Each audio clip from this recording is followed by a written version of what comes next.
the Army, thinking that would fill it. So I went to basic training, and I looked good in my uniform, and I got in the best shape of my life. But, a lot of the people in the military were kind of doing the same stuff that I was trying to get rid of from my life. I'm like, man, I felt good when I was strapping up my boots and lacing it in my uniform and everything, and everybody was proud of the soldier and all of that. But nothing was really changing. I still felt empty. Still felt like I had no meaning. Still felt like I had no purpose. So, you know what? I know how I'll feel it. I know how I'll feel it now. Okay? I'll get in a relationship, maybe have a family. So I got in a relationship, and my girlfriend gets pregnant. And right when she gets pregnant, I get orders to go to Iraq in 2004. And before I could deal with the orders, I got to deal with her daddy, because she's from the islands too. And getting pregnant out of wedlock is kind of scandalous in the islands, right? So he's like, okay, yeah, you're going to marry her. Well, I'm going to Iraq. Why don't we wait till no, you're going to marry her before you go to Iraq, so that this baby can be born to a married couple, right? I see the wisdom in that, right? So, okay, I loved her. So, yeah, we'll get married. And then I went to Iraq. And I'll just say it was what it was. Okay. Now, at the end of an 18-month deployment in Iraq, I'm walking out. We're about to go home. We're packing up the connexes. We're packing up the containers. We're doing what's called change of command. And what change of command is, the unit that is going to take over for you, you got to train them. You got to show them the jurisdiction. You got to show them how to do the job and everything. While you're packing, they're unpacking, and then y'all are working together so that you can train them on, hey, watch out for this, watch out for that. This guy is helpful, that person, this, and this is our duties and stuff, because it's a change of command, right? And while we're in change of command mode, we're about to go home. I walk out one morning. It was a Monday morning. I walk out, and a bunch of the guys are gaggled around one of the Humvees, and two of them are talking, and one asks the other one, how's the fam? And this one says, running from that storm. And I'm like, what storm? What y'all talking about? And they looked at me like I had a horn growing out of my eyebrow, and they're like, the storm. The storm, Basco, the one. And I'm like, what are y'all talking about? They said, when's the last time you talked to your wife? I said, a few days ago, man. I've been packing. Y'all ain't been working? So I called my wife, and she's already evacuated from New Orleans, because overnight, basically, this Cat 5 storm called Hurricane Katrina just blew up in the Gulf, and it is heading straight for New Orleans. And so from Iraq, we were sitting in the DFAC, the dining facilities, and we watched the storm hit. We watched the levees break. We watched the city, the region, devastated, flood, thousands of people dead, even more than that, uncontactable, if that's a word, right? We got guys in our unit that don't know where their families are. We got guys in our unit that don't know if their family's even alive or not. Our armory is underwater, right? We were supposed to come home as heroes, marching on Canal Street as the hero come home. And Canal Street is a war zone. I mean, it's from war zone to war zone. So we come home, and I'll never forget it, man. The pilot, we're going to Fort Polk, Louisiana, but the pilot detoured over New Orleans, and when we were right over New Orleans, he says, guys, just wanted to let you know, we're over New Orleans right now. We looked out, and it was the blackest black I've ever seen over a major city, right? And it was eerie. Just let us know what we were coming back home to, right? So, but they weren't letting anybody in the city, so we went and stayed by my father-in-law's house for a little while, but then we got a FEMA trailer, and we were able to go back into the city. And the great thing, this is going to sound crazy, but the great thing about a storm like that is there's a ton of work, right? And I had done construction, and I had done like drywall work and stuff like that. And the thing is, during floodwater, everybody needs drywall work. So I'm like, man, we're going to strike while the iron's hot. We're going to make a lot of money. And it's just me and my wife and my baby son, right? So we'll live in the FEMA trailer. Except she didn't like that idea. She's like, no, fix our house. And I'm like, A lot of work, make money, FEMA trailer. And so we start butting heads, and I start drinking. I didn't realize all of the stress that I was under, all of the stuff that happened in Iraq, and I didn't realize what PTSD even was and stuff like that. So I started drinking, then I even started doing drugs, and me and my wife end up splitting up. We split up. And I went to live, ironically, with my stepdad because I was working for him. I was working with him. He was giving me work. He was training me, helping me. I went to live with him. And one morning at 5 a.m., my phone is blowing up. And it's her mom, my wife's mom. And she said, "Where are you?" I'm in Metairie. You need to get to the West Bank, to West Jeff. Amy's been in a car accident. It was Mother's Day morning. Mother's Day morning. So I get to the airport. I rushed over there and I walk in. And when I walk in, my mother-in-law is screaming, crying, and she's got my son with her. And a friend of the family walks up to me. It's Mother's Day morning. And she says, "She's dead." Mother's Day morning, 2006. Drunk driver killed my wife. Mother's Day morning, 2006. And I went into shock. I didn't cry. I didn't anything. I just went into shock. I have to raise a little boy now by myself. I don't know the first thing about being a dad. I've been his entire life. I've been in Iraq, right? So how do I raise this little boy? So now I'm a single dad. I have to raise this little boy by myself. And I say by myself, but it's not really by myself. Her mom, amazing. She helped. Her sister, amazing. She helped. My mom helped, right? But I was lonely and I was empty. So I got in another relationship with a friend that I knew who also was raising a child by herself or split up from her husband. So we got together, and that was kind of scandalous because maybe a little too early for all of that on both of our ends. But, you know, we did it, and we didn't care what anybody else thought about it. And then our relationship was just toxic from the jump. I mean, we were both drinking and we're young and doing stuff like that and even dabbling in drugs. So we're butting heads a lot. But she gets pregnant. We have a little girl. Her name is Kennedy, and she's amazing. And that changed me when my daughter was born. Every man up in here, just about that has sons and daughters, can tell you. So, you know, you love your sons, and I love my son. I love my boys, right? I love them. But something different happened to me when my daughter was born. It changed me. And I ain't saying that I went and got completely sober, but I was different. I was better. I was better. But this relationship was really toxic. So after my daughter was, I don't remember how old she was, maybe a year old, me and her mom decided to split up and go our separate ways. But my daughter stayed with me. So I had my son and I had my daughter. Okay? And I was raising them, I was doing great. I moved in right behind my mom so that she can help me with them. And we lived on a corner, and basically our backyards were connected.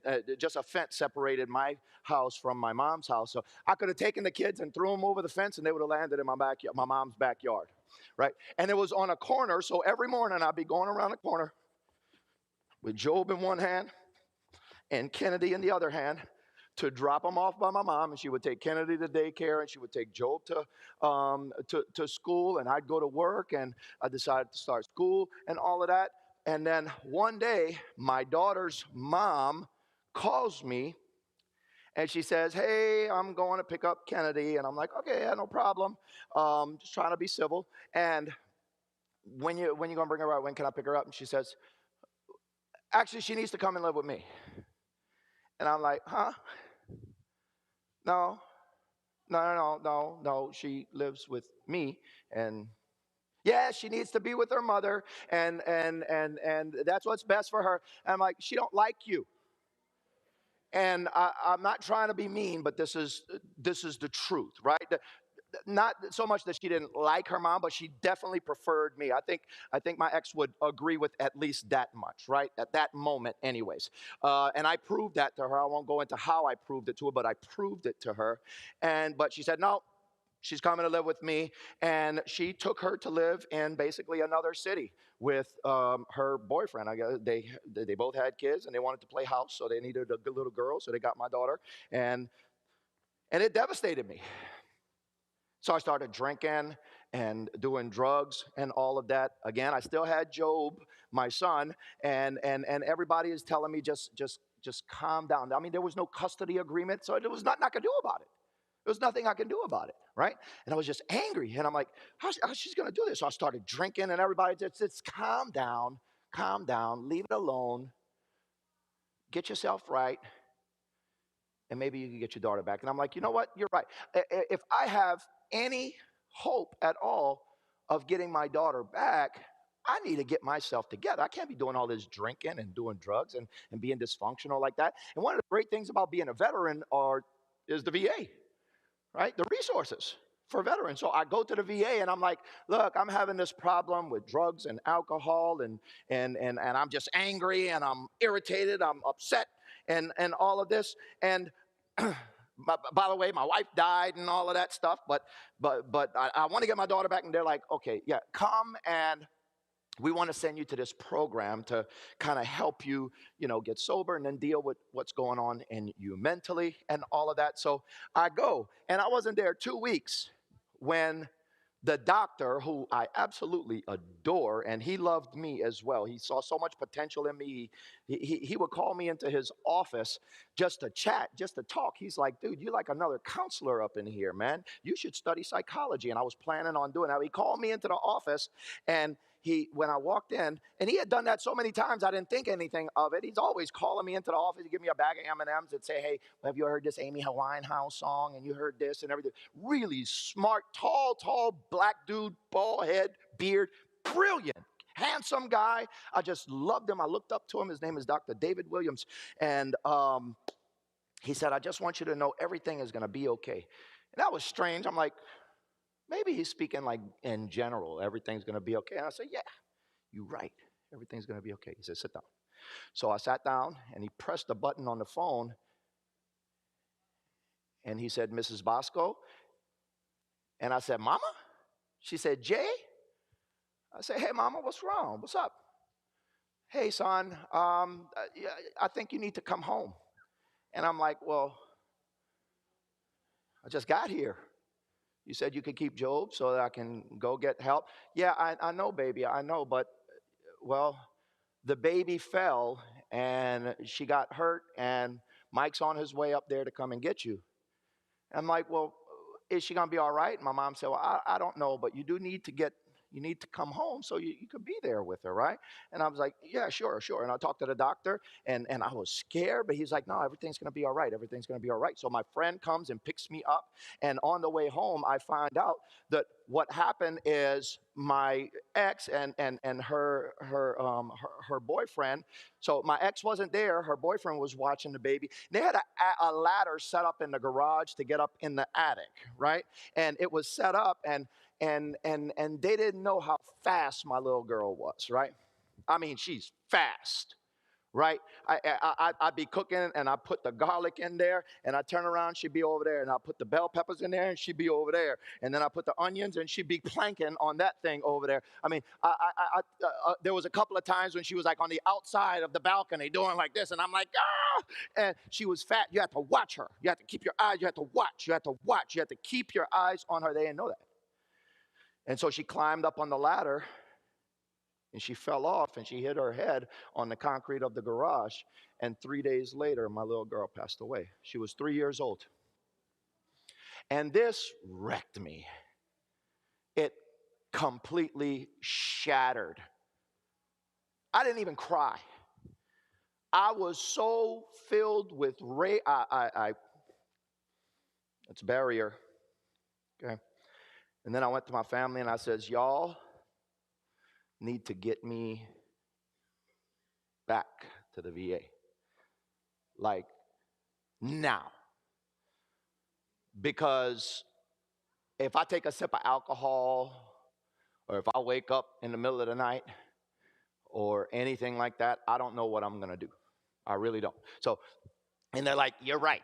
So they took me to the VA, and I went to that program. I did all of my grieving for my daughter up there. I didn't cry for weeks, right? I was enraged. I just had this rage inside of me. I would get into these spells where my pupils would dilate so much. I don't know, it was a physiological reaction that my eyes would look black, right? And I did all of my grieving, and then I left there. I was sober, and I did all of my grieving up there, amazing counselors up there. And I went home, and I got my son, and I said, we're going to go live somewhere else. We're going to go live by my sister. My sister's like, come down here by me. Come down here by me. So I went down there, and I lived by my sister. And everybody was telling me, look, you got to stay busy and all of that. So I decided, you know what? I'm going to listen to Dr. Williams. I'm going to become a psychologist. I'm going to change my major in high school, in college. I'm going to coach baseball. I'm going to work full time. And I was just staying busy. I was working full time, raising my son full time, doing good, going to college full time, coaching baseball full time. I was just busy, busy, busy, busy, busy. And after some time had passed, you know, the Saints season starts up and people want to watch football. So they're coming around. And I'm like, I'll cook for y'all. Y'all come around, but I'm not going to drink. And then I'll drink one beer with you guys. And then I'll drink a couple of beers. And y'all want to go out? Jamie, you'll watch the baby? Okay, I'll go out with you guys to drive. And then slow fade. And the next thing I know, I'm drinking again. And one night I was out drinking. I had bought a truck, got a new truck, and I was going a little bit too fast on a rainy highway, and it spun out. And I spun out, hit the guardrail, and broke my collarbone. Man, it was so painful. I went to the VA, and they're like, well, there's not too much we can do for a broken collarbone. You kind of got to lay there and take it. But here is some narcotic pain medication to ease the pain. And for somebody like me, that's probably the worst thing that they could have done, because I had found a completely new way to numb not just the physical, but the emotional pain. The problem is they run out. And there's this thing called tolerance. Now, I'm not glorifying this, but it's important to the story. There's this thing called tolerance when it comes to opiate, narcotic pain medication, which means basically, in the very basic definition, if you take one today, next week you got to take two to have the same result, right? And so you run out, and now you have to buy them on the streets, and they're very expensive. But it heals the pain. And if you don't have them, you get very, very sick, right? So I was caught in a cycle. So what would happen is, after several months, I said, I can't live like this. So I would go back to the VA. And I say, look, that medicine that y'all gave me, that's not good. Not good, right? So they say, okay, we're going to detox you off of that. And then, just don't take your shoulders here. Shoulder looks good. Yeah, but it still hurts. Yeah, but you're going to have to bear with it. You're going to have to live with that. Otherwise, you might get caught. So I would go, and I would come out in 6 months. I would do good. But Saints games, pool tournaments, let's go hang out with the boys, come to the barbecue, Father's Day, something to come around, and there's the cycle again. And taking a sip of alcohol just didn't feel the same anymore. It's like, I know what I want, and I would go fine, and I'm caught in the cycle again, and now I got to go back to the VA again. And I'll come out, and I do good, for a little while, but inevitably I would fall on my face and have to go back to the VA again and go through this whole process, this whole cycle again and again and again and again and again, probably a half a dozen times. And the problem is, every time I fall, I lose a little bit more. Every time I fell a little bit harder. I lost a little bit more. I lost relationships. I would lose jobs for poor attendance. My attendance was so bad at my job, they used to call me 3-Day J. They knew I was good for 3 days a week, but never 5, never 40 hours, right? So I would lose jobs, I would lose opportunities, I'd lose this place, have to move into a different place, and ended up losing everything. I built a good little business, had multiple cars and clothes with tags on it, making a lot of money and all of that, but that addiction just took more and more and more, and it just takes, till it left me with nothing. And I went back to live with my mom, and my mom is like, you got to get control of this. And of course, I'm a smooth talker and I'm manipulative, so I was able to manipulate her. And by the way, my mother is an angel, because every time I would go to her and I would say, don't worry, Mom, I'm going to get control over this. And she'd say, I know, baby. Look, I know you've been through a lot. I don't even want to imagine what you've been through. And I would use that to my benefit, right? When anybody try to call me out about, you buried your wife yet? Well, no. Your daughter? No. Then you want to keep going? No, I get it. And then other people would be like, yeah, shut up, leave him alone. Go ahead, brother, take another bit. You don't know what it's like. And I would use that to manipulate so that I could continue to mask the pain, because I was really trying to mask the pain because it worked. If there was one thing about that stuff, it worked. It just didn't last.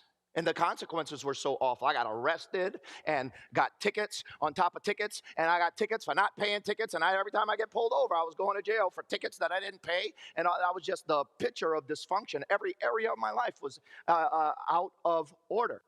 I lost relationships, I lost jobs, and then I lost everything but my life. And finally, my mom said, look, you got to get yourself together. Don't come back to this house. And the reason why she said that is because I almost overdosed in front of my son. And she's like, look, I'm doing my best to raise your son and help you and everything, but you got to get yourself together. You know, John, you have a calling on your life. When you were a little boy, when you were younger, you know, a lady told me, John, that you were going to, you know, be a prophet for God, and you were going to preach, and you were going to do all of these things, and you were going to work for God, and look at you now and everything. And I believed that when she said that, but you got to get yourself together. And I ended up on the streets in New Orleans. My mom said, don't come back to this house. I ended up living on the streets in New Orleans, scrapping copper out of abandoned buildings to pay for a drug habit, just hoping that I wouldn't wake up. Too scared to go jump off a building, too scared to jump in front of a bus or a 18-wheeler or something like that. Didn't have the money and wouldn't waste the money on a gun, just hoping I wouldn't wake up one day. Angry at God, angry at the world. People kept on telling me, but John, you just need to change this, and you need to change that, and you need to change. I was like, how about this? Maybe it ain't me that need to change. Maybe it's the situations that need to change. How about if the people that I love more than anything else could stop dying? I mean, there's a novel idea, right? I wonder what would happen if that happened, right? If maybe God just stopped killing the people that I love more than anything, especially the women that I love more than anything in this world, maybe I'll be all right. So I was just this picture of dysfunction. I knew the Lord. I knew the Bible. All of that knowledge that I had, still, I retained it. So I'd be the guy drunk in the bar telling people about the love of Jesus. Arguing Bible in there, too. I was on the street scrapping copper, and one day I'm up in there and I'm laying on a sofa, and this guy comes in and he passes me a cell phone, and I say hello, and he said, and I heard Jay, and I said, Mama. I had used his phone to call her several days earlier, or weeks earlier, and she was like, you want to come home? And I'm like, yeah. Now, I don't know why I said yeah, because I'm stink. I've been living out on the streets. I mean, I'm stink. I ain't taken a shower in probably days or even longer, perhaps. I'm a mess. I haven't shaved. I'm dirty. But she said, you want to come home? And I said, yes. She said, well, come on. I said, where? She said, out here. I'm like, where? Outside. I'm like, you here? She said, yes. Come on, let's go. And the guy lifts me up off of the sofa, and he had been talking to my mom. He said, come on, John, you don't belong out here, man. You're going to die out here. You don't belong out here, John. You don't belong out here. So come on, let's go home, man. Let's go home. Let's get you out of here. So he takes me out. Me and him are crying and all of that. And he's like, you don't belong out here. You got a family that loves you. And I go out there, and I'm thinking it's my mom and maybe my stepdad, but it's not. It's my mom, my stepdad, my two brothers with their AR-15s, because they didn't know what they was walking into. They like, we might have to go in and get them. And then my cousins and my aunts and my uncles and everybody. And I'm like, I wanted to turn back around and say, I'll come tomorrow. But I went, and my mom comes up and she hugs me, and I know I'm stank and all of that. And she hugs me and she gets me in the car, and she looks mad. She says, jail or the VA? And I'm like, the VA. Let's go to the VA. I had warrants and stuff like that for my arrest. And she was like, I could take you to jail. You stay in jail. How about that? Let's get you right in jail. We haven't tried that yet. And I'm like, yeah, VA. Let's go to the VA. And so I went to the VA again. And they sent me to Texas this time. And I wish I could tell you that was the last time. You know, seeing my whole family like that, them having to come and pull me out of this place, like that's the last time I ever did that. But I relapsed in Texas and ended up on the streets in Texas in hot summer Texas heat. And I stayed there. And my mom is like, I don't know what's gonna happen. Don't worry, mom. This guy, I know, baby, but you just gotta get right. You gotta do this, and I'm taking care of your son. Come on, you just gotta get right. And I had $80 left to my name, and I was about to go buy drugs, and I said, let's get a bus ticket. So I got a bus ticket and I went back to Louisiana. And my sister calls me on this little phone that I had, and she said, come by my house. Come to me. Come to my house. Now, my sister's like 100 pounds of C4 dynamite, right? And she's like, come by my house, brother. Come by my house. I'll get you right. She's like this big. And I get to her house and she says, now you look here. I'm not going to grow old without you. We're going to grow old together. You ain't going to leave me. You all I got in this world. You ain't going to leave me. We're going to grow old together. I said, all right, sis, all right, all right.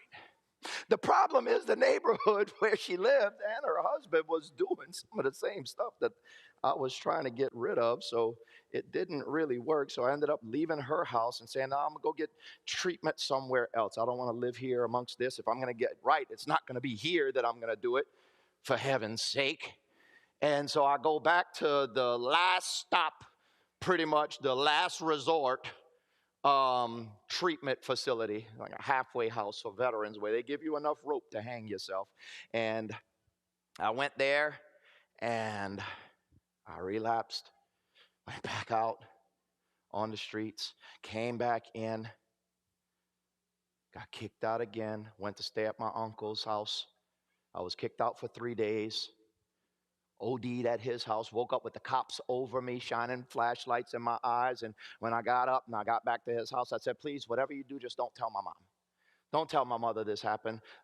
She's got enough to deal with. I don't want her worrying about me and worrying about that and worrying about all of this stuff. So please, look, I'm going back to the place tomorrow. So I'll never do that again. I'll never do that again. This time is different. It's different this time.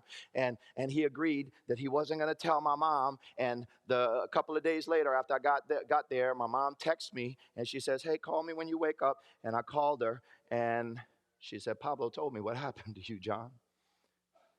And I tried to explain, like I'd done so many other times, don't worry, Mom. This ain't going to take me out.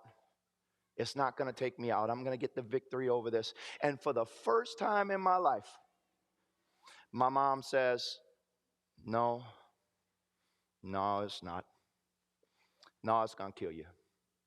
And I just pray that the Lord will give me the strength to bury you and raise your child. She's crying, and eventually she says, I got to go, John. I got stuff to do, and I'll talk to you later. And she hangs up the phone, and I had to go see my counselor that morning. And I walked in, and I'm just really broken and defeated. And I go in, and he knows me. I'm bubbly, I'm talkative, and all of that, and I'm just down. And he's like, Mr. Basco, what's going on? And I'm like, Mr. Zimmer, I know how this is going to go, man. I'm going to do right. I'm going to do well. I'm going to get sober. I'm going to go back out. And a couple of months, I'll fall. And every time I fall, I lose things, lose more. Only thing I haven't lost in my life, so it's just a matter of time before I don't make it back. And that's how this is going to go. This is a revolving door for me. And he said something that he had absolutely no business saying at all. He looks at me and he says, it's going to work this time. And I start laughing in his face because, like, as a counselor, you're supposed to read the notes before somebody walks in, right? So I asked him, did you read the notes? Like, did you read all of the notes? And he said, yeah, I have. And I've seen how hard you've tried. Interesting, he used that language. He said, I read how hard you've tried. Not how many times you failed. I've seen how hard you've tried. But it's going to work this time. And he had no business saying that. But something in me at least wanted to believe. Nobody else believed. Not even my mama. Nobody else. Everybody was just waiting on the phone call. We found John, right? Everybody else. Everybody. Friends, family, kids, my sons, everybody. Just waiting on that. So I go back to the place where I'm staying, and I did something that I had done 1,000 times before. I got down on my knees and I begged God to take not just the addiction. You need to understand something about addiction. Addiction is not the root, it's the symptom. There's something else happening under there that's causing it, right? So I said, take away, God, you need to take this away, or take not just the addiction, take the shame, take the pain, take the guilt, take the grief, take the sorrow, take the anger, take the jealousy, take all of that, or take me. You got to, right? Either take all of that or take me. That way, look, at least everybody can get on with their life without me being the biggest part of their stress troubles, right? Like, take this or take me. Like, you're supposed to be this just God. Well, do your job, right? Handle your business. And I don't know what happened, but I got off of my knees a completely different person. I instantly started to read my Bible again. This is how I look. It's almost like in heaven, there's this big switchboard, right? And a lot of buttons. And one of those buttons had my face on it. And it's like God just walked over and pushed that button. And instantly I became a brand new person. I instantly started to read my Bible again.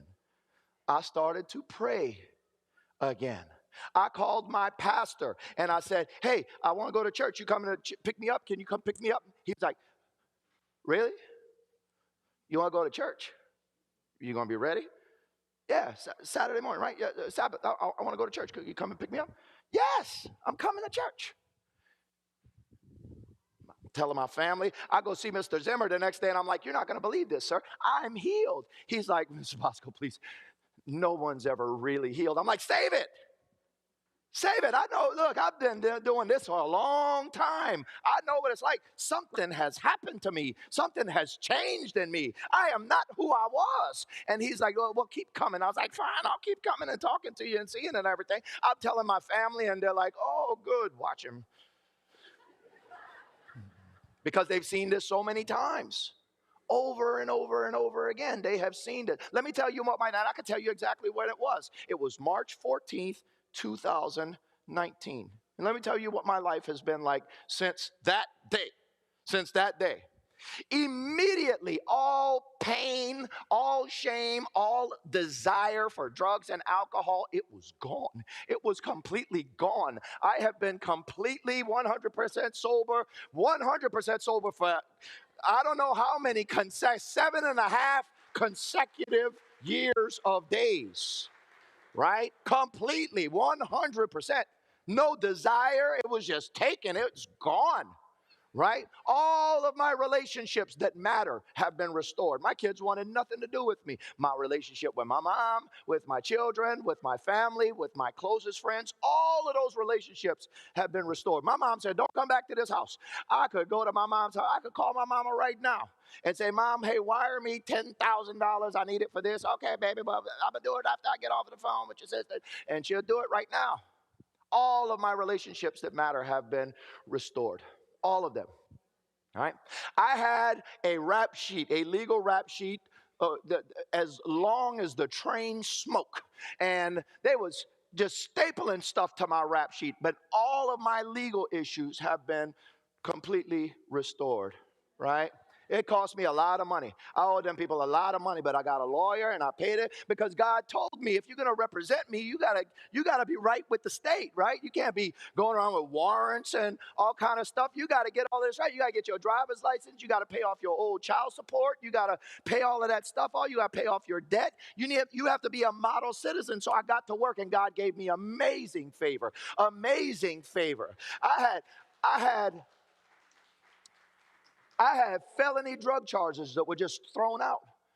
Like that don't happen. I go up in there and I pay the lawyer and I was like, look, I did that, yeah. And he said, well, let's see what they say. And they say, yeah, well, this is a veteran, and look, he's doing well now. And yeah, we're gonna throw that out. We're gonna throw that out. I had felonies in other parishes. I had just about every parish, that's a county in Louisiana, just about every parish within 100 miles, I had something there. And all of it, I had some serious, I had felonies over here, felonies. I was supposed to be under the jail. And all of God gave me amazing favor. That thrown out, thrown out, thrown out, thrown out, thrown out, thrown out, thrown out, thrown out, thrown out, all over the place. All over. All over. My credit, and I'll get there in a second. And my relationships with my kids, my relationship with my other son's mom, right? The one that I had to pay child support because I had another son as well. She hated me. She wanted nothing to do with me. I didn't pay child support. I wasn't involved in her life and his life. And me and her are good friends today. That's the one I'm probably the most proud of because your blood family, they gotta love you. She ain't had she don't need to care for me. And me and her are great friends today. She's seen the change. And my son, who I had nothing to do with him when he was a child growing up. We're great friends today. We have a great relationship today. And in 2019, I said, Lord, I am happy to be single. But if you want me to be with somebody, then I want her to be this tall, look like that, be from here, talk like this, cook like that, be this figure, this body shape, this color hair, speak like that, and I'll give you 30 days. And if not, I'll be single. So I got on this Adventist Christian dating site or something like that, and I found a girl in Portugal who did the same thing. She said, God, I'm happy to be single, tired of looking. I'll give you 30 days. And we found each other in that 30-day period. And I said, well, why don't you come visit and let's see if it'll work. And she came to the States. And when she came, we realized that we really did like each other. We really did love each other. And I told the Lord, here's the key. Here's the trick. Here is my caveat. Look like this, talk like this, smell like this, but she has to love you more than she'll ever love me. Because don't go letting the devil bring a woman into my life that's going to destroy everything that you are trying to do in my life. I'd rather not have it. And my wife, because she married me, loves Jesus more than she will ever love me. She is a godly, God-fearing Christian, Seventh-day Adventist Christian woman who loves the Lord, and she loves me in spite of me and in spite of who I was. And a few years ago in 2023, we welcomed Benjamin into this world because she didn't have kids, and even though I had grown kids, she wanted kids, and she was going to marry me if I gave her a kid, so I gave her a kid, and he will never know the man that I was. At least not from experience, right? My older boys, they know. And they've forgiven me, and we have a great relationship. But they had to go through it with me. He will never know.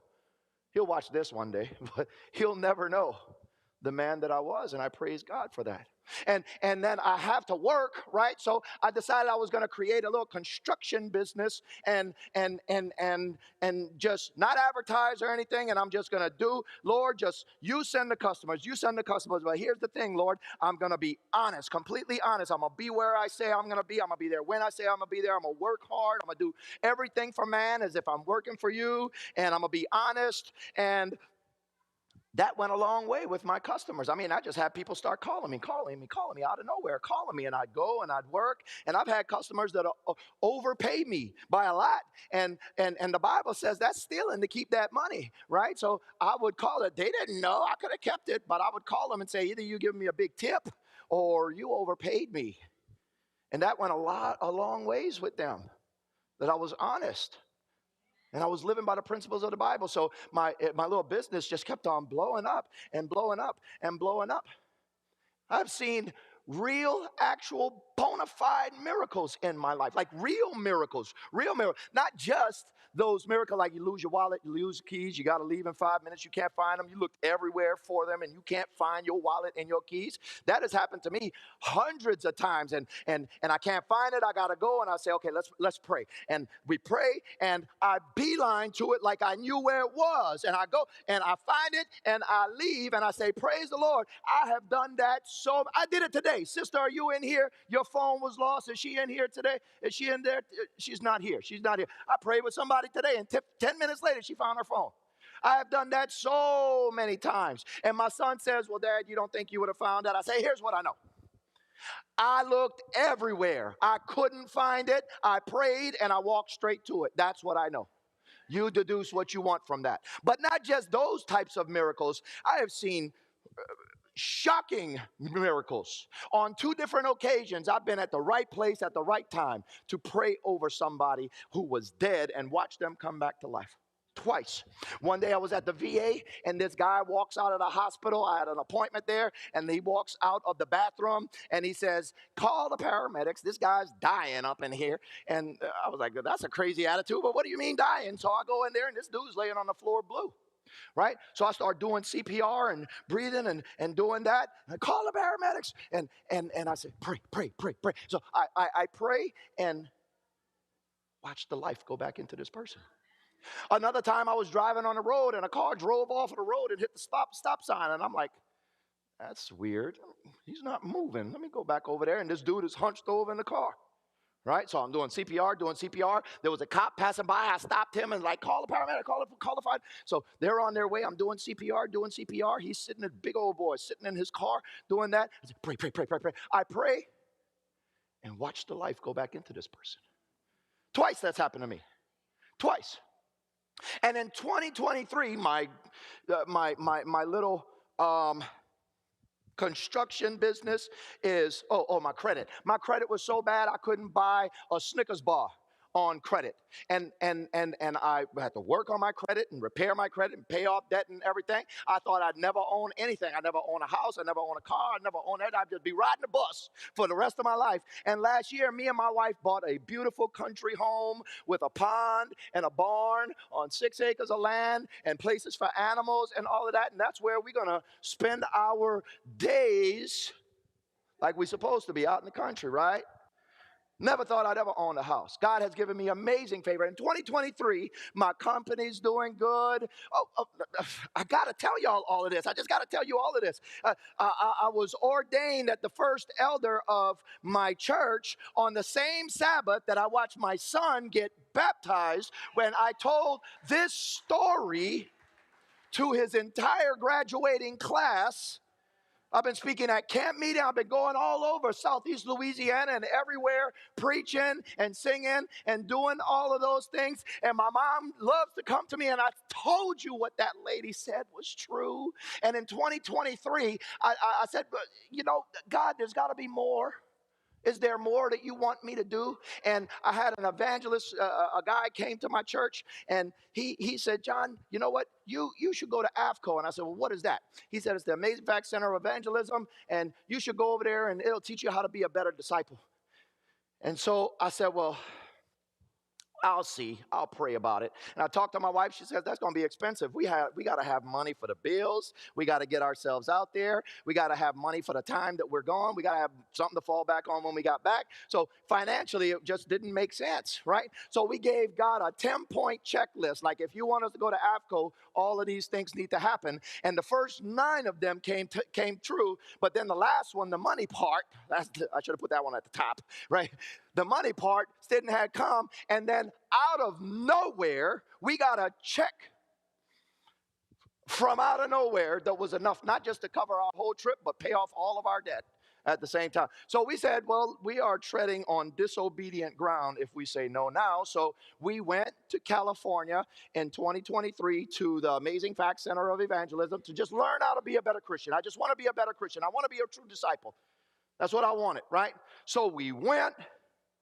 And about halfway through, the president of Amazing Facts, Pastor Doug Batchelor, and the vice president of evangelism, Pastor John Ross, and our AFCO director, Carlos Munoz, they call me into the office and they say, Basco, you ever thought about being an evangelist? It's like, I'm a contractor. And they said, you're a preacher, and we'd like to invite you to join the team. And I asked my wife, I said, think that's why God brought us out here? She said, I don't know, but if they're offering, I mean, you don't choose them, they choose you, right? So let's try it. Let's try it and see what God says. And so since 2023, I made a deal with God, and I said, God, if you open doors, I'll continue to do this. And I've been busy ever since.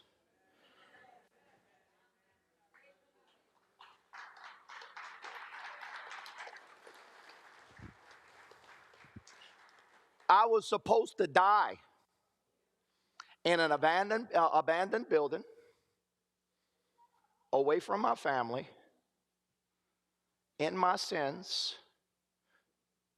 away from God, ostracized from God, with needles in my arms and drugs in my system. And today I'm an Amazing Facts evangelist, and I just preached camp meeting in upstate New York and watch people give their lives to the Lord. And I've been all over this country and all over the world telling people God is love.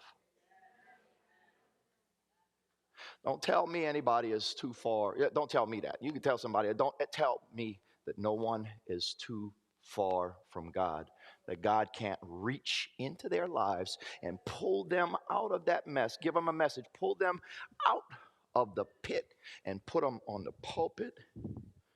Don't tell me that anyone is so far gone that God can't reach them, that God can't use them. Don't tell me that. I'm a fuss at you.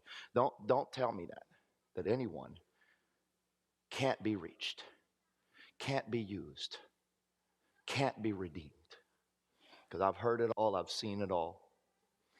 And God has given me more grace than I deserve. And I will serve him till I die.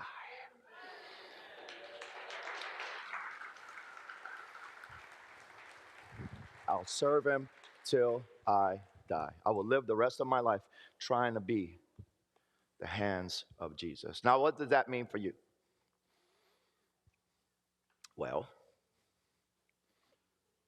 maybe you haven't gone all the way out there. And you know, it kind of gets on my nerves a little bit sometimes when people say, well, I don't have that big, dramatic, romantic testimony that you got, John.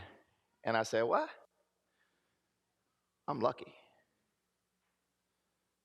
You know, I know people out there who never made it back in.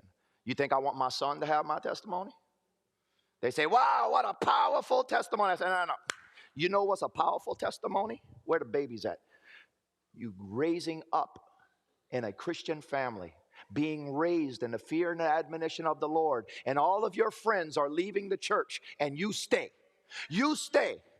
Where are the kids at? You stay when all of your friends are leaving God and they're going into the world to try the world and to try drugs and to try all of the foolishness and everything. And you stay and you raise up in the fear and admonition of the Lord and you live a life of service in the life of the King. And you can look back on an entire life when not a single moment of it, not saying that you didn't go into little sins and you didn't make mistakes, but not a single moment of it that you can remember that you didn't want nothing to do with God. That is a powerful testimony. That is the most powerful testimony, because the same God who ripped me out of that pit, he can keep you. The same God that can rescue you from the worst of places. God like me, we a dime a dozen.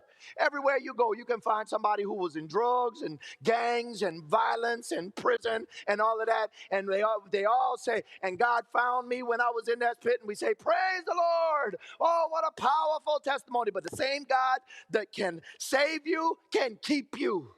He can keep you. He can keep you. You ain't got to go out there and try to figure out if there's some fun out there to have. Let me tell you something. It ain't nothing out there for you. Ain't nothing out there. I've had more fun than you can possibly imagine since I came to the Lord. I used to think I was having fun. I wasn't having no fun. I am having fun. The best years of my life have been the past 7.5 years of my life. Best years of my life. I wouldn't trade one day with Jesus for all of the years of drugs and money and women and all of the other stuff that I was doing. Not one day would I trade with Jesus for all of it. For all of it. God is so good. But just knowing that God is good is not enough. You have a story to tell. And maybe your story is that I just been in the church. Hallelujah. That's a powerful testimony and somebody needs to hear it. Or maybe you was like me. You was out there crazy and God is redeeming. Somebody needs to hear that story. Somebody will be touched by your story if you allow yourselves to be the hands of Jesus. How many of you commit? You're going to be the hands of Jesus. You're going to, over the next year, for the next 365 days, you're going to be the hands, and you're going to put everything you are into it. You're going to put all your money, all your resources, all your time, all your effort. You're going to put every other thing to the side. And for the next 360, for the next 12 months, you are going to be the hands of Jesus for the next 52 weeks. And next year, camp meeting, you're going to bring somebody that was impacted by your ministry, by your life, by you selling out for Christ. Who promises you're going to do it? You promise you're going to do it. I promise I'm going to do it.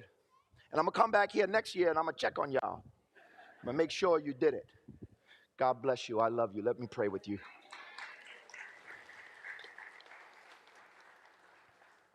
Father in heaven, thank you. In Jesus' name, amen.